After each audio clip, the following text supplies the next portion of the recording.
كريم تحب العفو فاعف عنا اللهم إنك عفو كريم تحب العفو فاعف عنا اللهم إنك عفو كريم تحب العفو فاعف عنا يا كريم يا الله. Jamaah hadirin hadirat sekalian, jamaah i'tikaf Masjid Nurul Yakin, ikhwan dan akhwat yang menyimak kajian melalui live streaming Facebook Uhur Subuh di mana saja berada, yang ada di sini, yang ada di sana, yang ada nun jauh di sana, semoga semua dirahmati, diampuni, diberkahi oleh Allah Subhanahu wa taala. Amin ya rabbal alamin. Jamaah hadirin hadirat sekalian yang dirahmati Allah, sampai kita pada renungan Al-Quran berkenaan dengan janji Allah. Ada orang-orang yang Allah hilangkan dari hatinya rasa takut, dan Allah hilangkan darinya apa? Rasa sedih. Gak akan terkena takut, gak akan tertimpa kesedihan. La khaufun alaihim ay fima huwa atin. Fima huwa atin, penjelasannya la khaufun, tidak ada rasa takut. Karena hakikatnya takut itu goncangan, gangguan dalam jiwa setiap manusia, tidak ingin dirinya terkena satu hal yang pahit dalam hidup, namun di masa yang akan datang. Artinya namanya takut itu belum berlaku. Ketika orang takut kena corona, berarti udah kena belum? Belum. Ketika orang takut miskin, sekarang dia miskin apa kaya? Kaya. Itu namanya takut. Ya. Nah, mundur. Hati.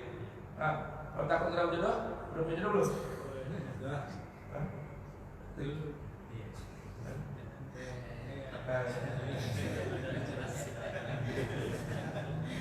Baik.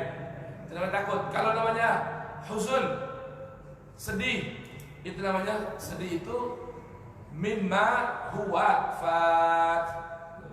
Mimma huwa fat artinya yang sudah pernah berlaku, kepahitan yang sudah terkena, yang pernah berlaku dalam diri jangan sampai terulang lagi. Itu namanya huzun, sedih dan trauma. Jadi kalau orang nggak pengen lagi miskin, berarti dulunya kaya. Kalau nggak pengen lagi kaya, takut sedih. Kalau tertimpa kesulitan, berarti dulu pernah merasakan kemudahan. Itu namanya sedih. Baik, Al-Quran memberitahu kepada kita. Kemarin Al-Baqarah 274, Allah sudah beritahukan kalau orang kepengen hilang dari dirinya rasa takut, la khaufun alaihim. Allah kalau kepengen Allah hilangkan dari jiwa kita rasa takut berkenaan dengan urusan sosial, urusan finansial. Allah beritahukan kalau orang senang berinfak, rajin berinfak, continue, tiada berhenti, bukan musiman. Ada orang berinfak musiman. Kapan? Ramadan doang. 11 bulan libur berinfak. Allahu Akbar. Ada begitu? Ada. Ramadan rajin berinfak, kasih buka puasa, nyiapin sahur, berbagi rezeki. Allahu Akbar. 11 bulan libur. 11 bulan libur. Tidak, Allah inginkan kalau orang kepengen hidupnya hilang rasa takut, tidak tertimpa rasa sedih, maka kata Allah, alladzina yunfikuna amwalahum bil-laili wan-nahari sirran wa alaniyah falahum ajruhum inda rabbihim wala khaufun alaihim wala hum yahzanun. Kalau kepengen hidup tenang, tidak takut ini itu, berbanyaklah berinfak. Pagi hari buka dengan berinfak, malam hari mau tidur tutup hari dengan berinfak. Malah para ulama gak sedikit yang memahami maksud ayat Al-Quran. Kenapa sih Al-Quran setiap nyebutin sholat mesti nempel sama zakat? Yuqimuna sholata wa yutuna zakata. Yuqimuna sholata wa mimma razaqnahum yunfiqun. Kata para ulama, maka di sini ada sebuah pemahaman ketika sholat ditunaikan 5 waktu, minimal zakat atau infak atau sedekah juga 5 kali dalam sehari semalam. Itu minimal tuh. Bilangan itu terserah berapa mau kasihnya mah. Ya, habis sholat subuh naruh kotak amal. Pulang sholat subuh bagi orang susah. Habis sholat zuhur masukin amal lagi. Pulang sholat zuhur berbagi lagi. Tuh, begitu terus 5 waktu. Baik. Kalau orang senantiasa berinfak, rajin bersedekah, Allah Subhanahu wa taala berikan sebuah informasi, dan informasi Allah mesti valid, tidak mungkin palsu, tidak mungkin tipu-tipu. Ya, informasi Allah itu hak. Allah akan berikan buat dirinya la khaufun alaihim wala hum yahzanun. Yang kedua, juga Al-Quran surat Al-Baqarah, maju ke atas lagi dah, karena ini mulai dari 274 kita naik lagi ke ayat 38. Allah berikan janji untuk hilang rasa takut, tidak tertimpa rasa sedih. Dengan apa? Faman tabi'a hudaya, faman tabi'a hudaya fala khaufun alaihim wala hum yahzanun. Siapa orang, kata Allah, yang mau berjalan di belakang hudaya. Apa itu hudaya? Hudaya adalah Al-Quran. Fa imma ya'tiyannakum minni huda faman tabi'a hudaya fala khaufun alaihim wala hum yahzanun. Siapa orang, kata Allah, saya Anda, ya, yang tabi'a, mau ngikut, tabi'a jalan di belakang, tabi'ah menjadi makmum bagi Al-Quran hudaya, Allah janjikan fala khaufun alaihim wala hum yahzanun. Itu mau pakai apa enggak terserah dah. Saya Anda mau pakai apa enggak itu kembali sama kita masing-masing. Mudah-mudahan Allah berikan taufik, Allah berikan kita kemampuan untuk bisa hidup dalam kehidupan dunia ini berjalan di belakang pandu Al-Quran. Al-Quran bilang lurus, ikutin. Al-Quran bilang mundur, ikutin. Al-Quran bilang belok, ikutin. Al-Quran bilang naik, ikutin. Al-Quran bilang turun, ikutin. Jangan tawar-tawar. Kalau sudah Al-Quran memberikan ketetapan. Quran surat Al-Ahzab, apa kata Allah? Makana lil mu'minin wala mu'minatin idza qadallahu wa rasuluhu amran an yakuna lahumul khiyaratu min amrihim wa man ya'sillaha wa rasulahu faqad dhalla dhalalan mubina. Enggak boleh, mustahil bagi orang yang beriman kepada Allah, laki maupun perempuan yang benar-benar beriman, itu berani tawar-tawar cari pilihan lain di hadapan ketetapan yang Allah sudah tetapkan dalam Al-Quran dan Rasulnya sudah bacakan itu ketetapan. Paham ya? Kalau ketetapannya Presiden gimana? Ketetapan Presiden boleh nggak kita taati? Boleh jika nggak berseberangan dengan Al-Quran. Paham ya? Nah, berikutnya Al-Baqarah ayat 62. Allah Subhanahu wa taala berfirman, "Innal ladzina amanu wal ladzina hadu wan nasara was-sabiina man amana minhum billahi wal yawmil akhir wa 'amila shalihan falahum ajruhum 'inda rabbihim wala khaufun 'alaihim wala hum yahzanun." Orang yang mengaku umat Nabi Muhammad, atau orang dari kalangan bangsa Yahudi, atau orang dari pengikut Nabi Isa, atau orang dari kaum Sabi'in yang mau beriman, dengerin, mau beriman kepada Allah, mau bersikap loyal, tunduk yang total kepada Allah, kemudian dia mau amila shalihan. Ini ada yang orang ini perlunya kita memahami Al-Quran secara lafzi. Ada orang memahami amal soleh itu apa sih amal soleh? Amal soleh artinya amal baik gitu ya? Bukan. Arti salihun itu laikun bima aradallahu fi kitabih. Namanya soleh itu, ada yang soleh ini? Pulang. Udah berarti gak ada solehnya. Arti soleh itu sesuai dengan Quran, sesuai dengan kehendak Allah. Namanya salihun ay laikun, sesuai dengan pandu Quran. Itu namanya amal, namanya soleh. Jadi amal yang soleh adalah amalan yang sesuai dengan Quran. Amalan yang sesuai dengan kehendak Allah dalam Al-Quran. Itu namanya amal soleh.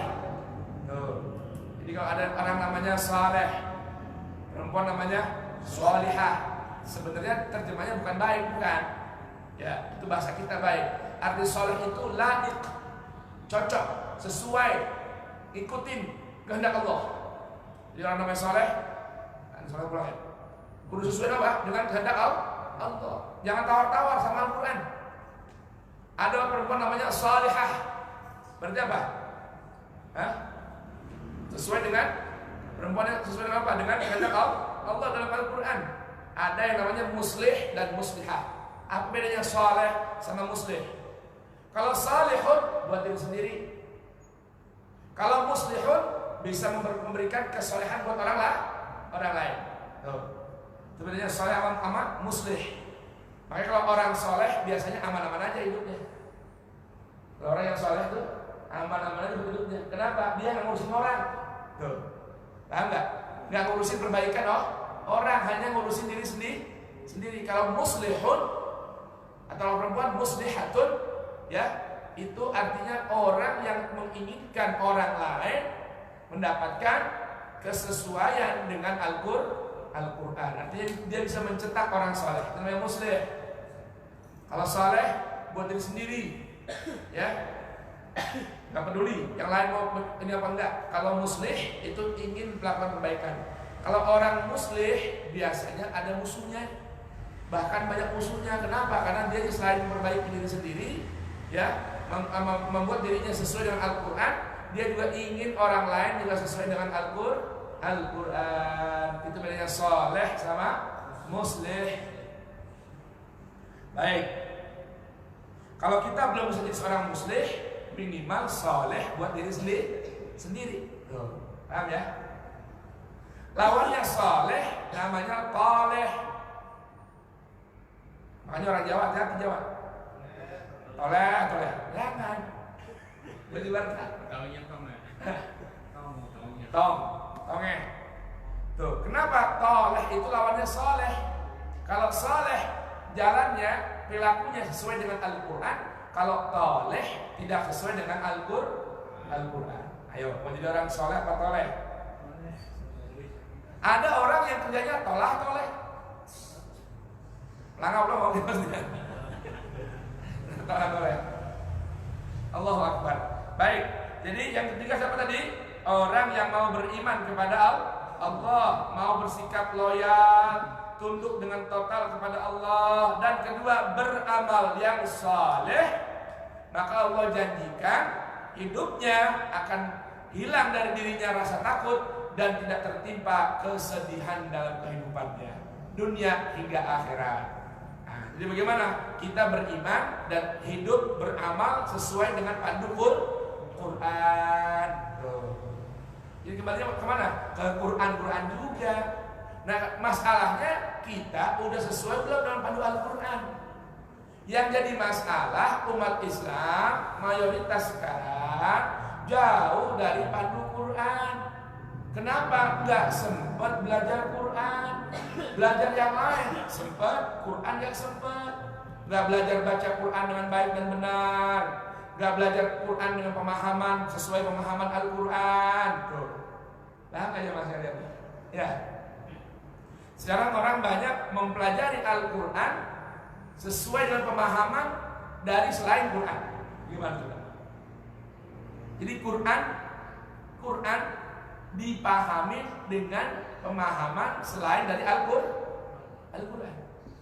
Bisa nggak kira-kira? Gimana juga? Ini bahayanya begitu.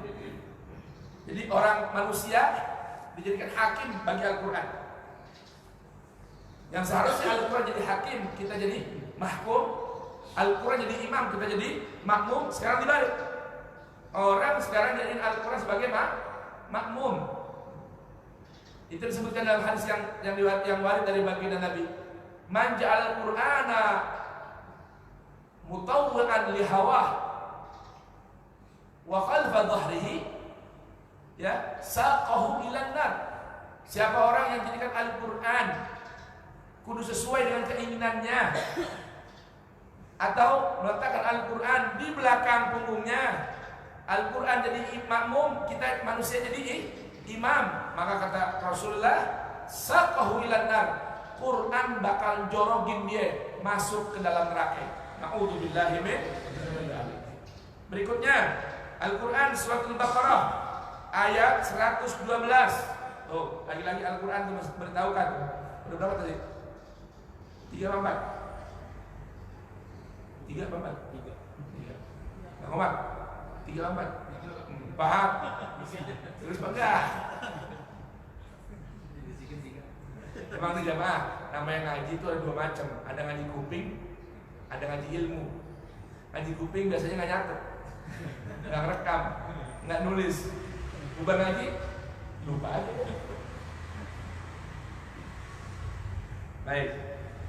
Al-Baqarah 112, Allah berfirman, "Bala man aslama wajhahu lillahi wa huwa muhsinun falahu ajruhu inda rabbih wala khaufun 'alaihim wala hum yahzanun." Tuh, Allah beritahukan tuh.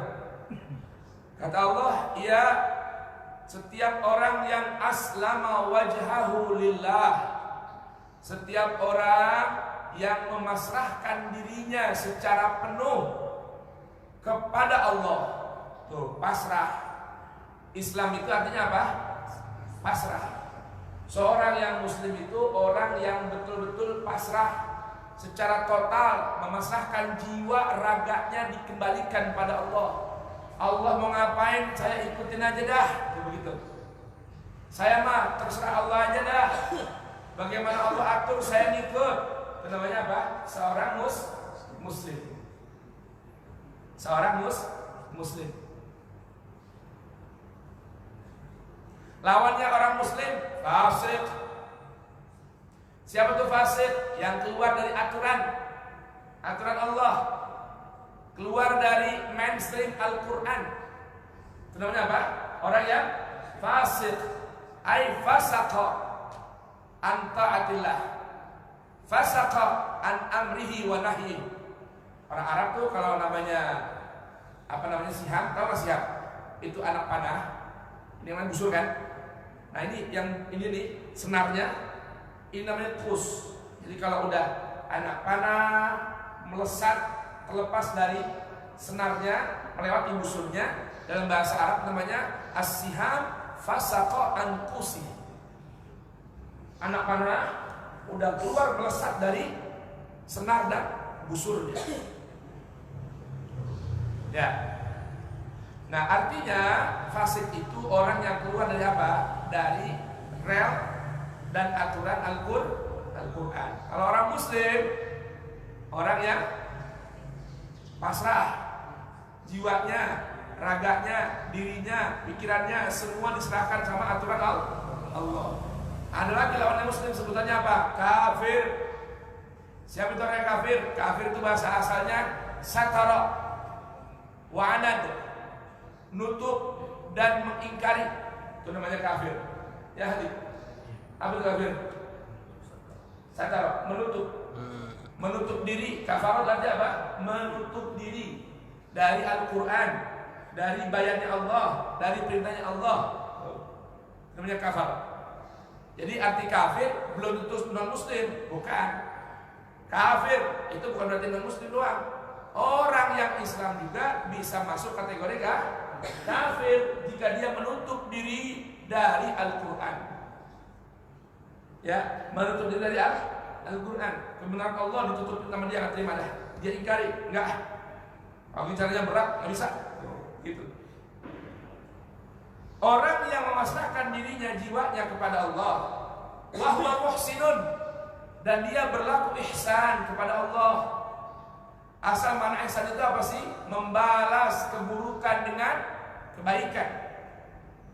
Ya, membalas keburukan dengan kebaikan. Ada nggak Allah berikan kita keburukan? Tidak ada.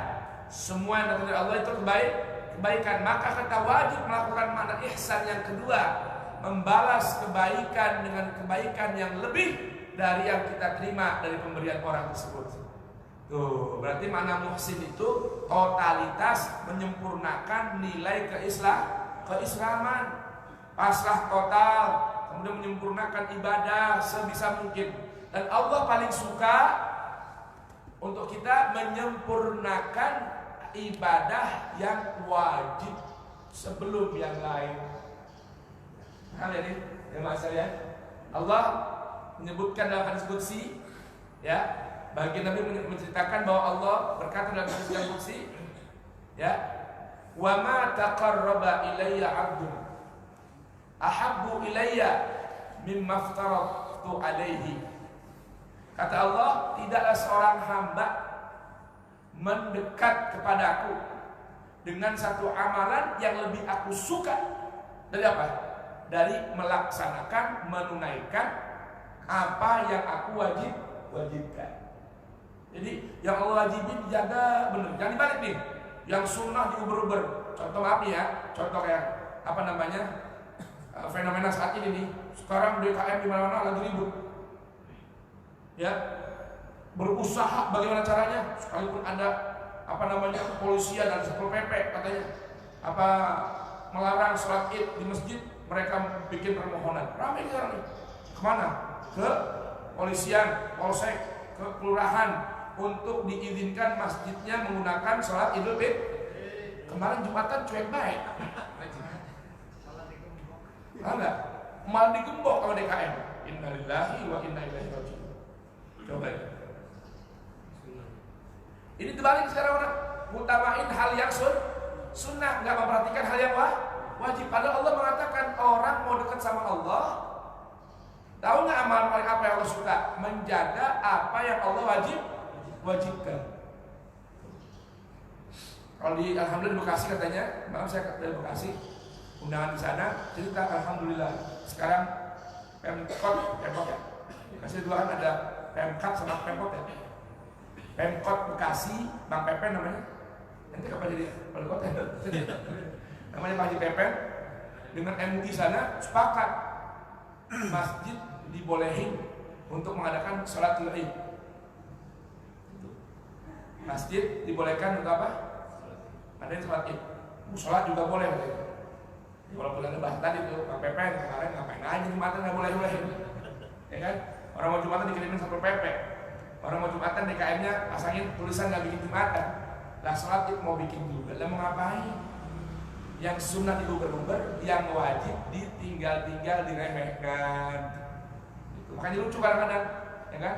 Malam takbiran sibuk dari kayak ramen musik takbiran. Allahu Akbar, Allahu Akbar, Allahu Akbar.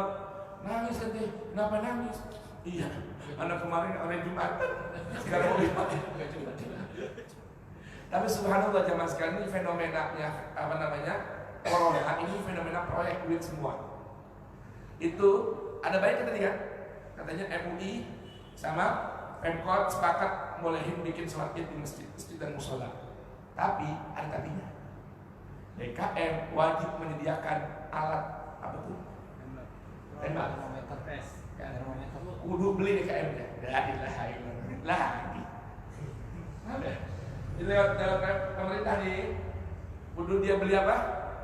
Tiap masjid punya apa? Berapa itu? 5 apa 10 gitu. Jadi kalau bikin sholat Id harus beli apa namanya? Termometer. Hah? Termometer ya? Apa? Betul? Termogan. Air ada gitu dah. Oh bukan air. Ya sama.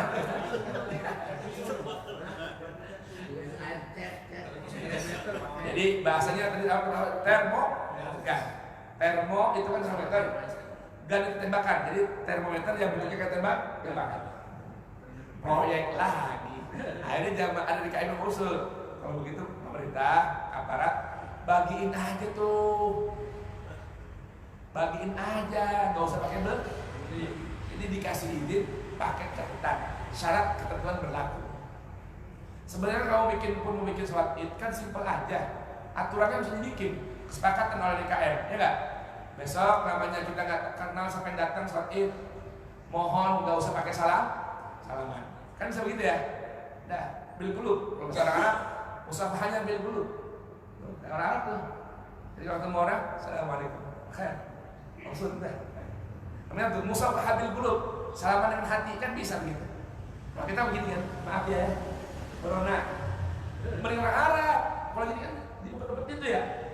Kalau orang Arab, ahlan, khair, bil qulub. Ini aja salamannya, hati. Paham apa? Bil qulub. Khair. Begitu aja. Kedua, bisa jatuh dong. Kalaupun mau bikin jumatan, sholat id atau jumatan, jaraknya dia dijaga, bisa. Ketiga, wajib pakai masker. Kemarin ada video viral lucu tuh orang Betawi, siapa sih itu? Ya kan? No. Orang ke pasar belum mandi, tangan kotor. Ada mana ya? Video viral tuh. Lah orang ke masjid udah mandi, udah wudu, tangan bersih, kagak boleh. Nah, kalau mau begitu ya pakai masker, cuci tangan yang bersih, pastikan mandi baik itu Jumat maupun jamaah, kan sunnah memang. Dan itu perintah Al-Quran.